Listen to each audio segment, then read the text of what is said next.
Hello and welcome to the fifth and final video where I continue to document the making of this hinge box to hold these 4-inch replica 45 RPM record adapter coasters. In this video, we begin where we left off with my LA hinge box SVG file open in Adobe Illustrator. Before we begin engraving and laser cutting, if you would like to engrave the city name or add any other personal details to your hinge box, now would be the time to do so. I copied a Los Angeles ping file with a transparent background to my clipboard that I want to add to the side A of my hinge box. I will paste it into this empty layer and move it above this side A layer.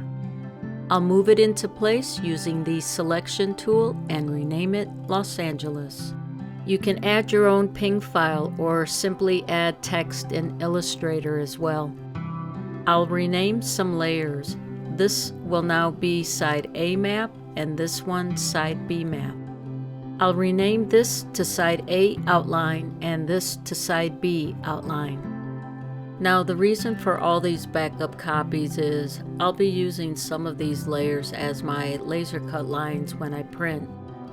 It's also a safety net that has saved me many times. Because we will be engraving and laser cutting on two different types of material, I'll move and isolate some Illustrator layers that we will only need for now. I'll move side A outline and side B outline layers right above the side A map layer.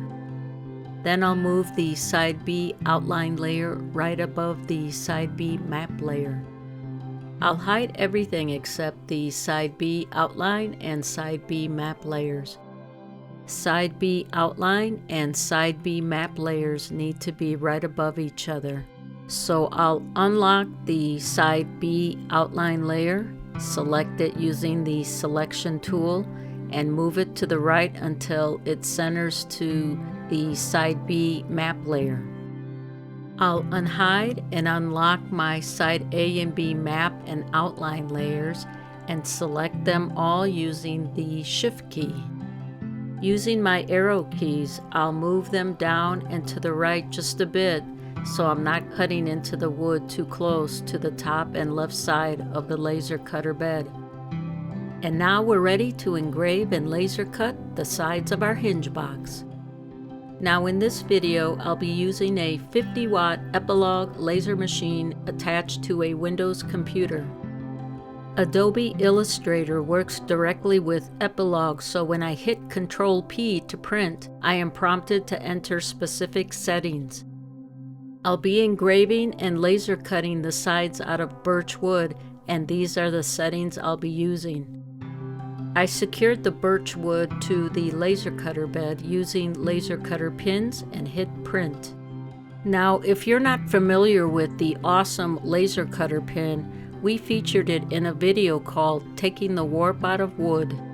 Check it out, the link is in the description below. And now for the hinge part. I'll hide everything except the hinge layers now. I'll shift select and move the hinge layers up so we don't waste any more blue acrylic than we have to. And now we're ready to engrave and laser cut the hinge of our hinge box. I'll engrave and laser cut the hinge part out of 1/8" blue acrylic. I remove a section of the protective surface that comes attached to the blue acrylic. Again, whatever laser cutting machine you use, follow the guidelines for cutting 1/8" blue acrylic. These are the settings I'll use for this hinge box and hit print. Okay, bonus for those watching this particular section of the video. There is a link to a 45 RPM record adapter coaster SVG file in the description below. It's a free download, but if you learned something from this video, consider a donation to help keep this channel going. And now for some post-production work before we finish the hinge box. I use a hand sander to remove the extra laser burning to the wood surface and edges. I use an air compressor to remove as much dust for a better gluing surface, which is the next step. Now, gluing can be tricky. I suggest assembling your hinge box temporarily using rubber bands just to see how the pieces fit together and where you need to put the glue. These are some of the tools I use to assemble a hinge box: a dry hand towel, a damp small towel to clean up any mess. I use Gorilla Wood Glue because it's really strong and not as runny as some of the other brands. I also use a couple of small clamps, some rubber bands, and a silicone rubber shaper tool to move the glue around. This gluing process took about 18 minutes to complete. You don't need a lot of glue. The glue doesn't go all the way around the hinge box. And again, practice putting all the pieces together with rubber bands before applying any glue. I also use 2 small pieces of wood to make sure the sides of the hinge box are even. Now I'll apply a protective clear coat to my LA hinge box. Alright, and now here's the LA hinge box in all its glory. That's it, the end of this 5-part video series. If you enjoyed this video and would like to see more videos, consider subscribing to the LA Geek YouTube channel and hit the like button below. Thanks for watching. Elia signing off.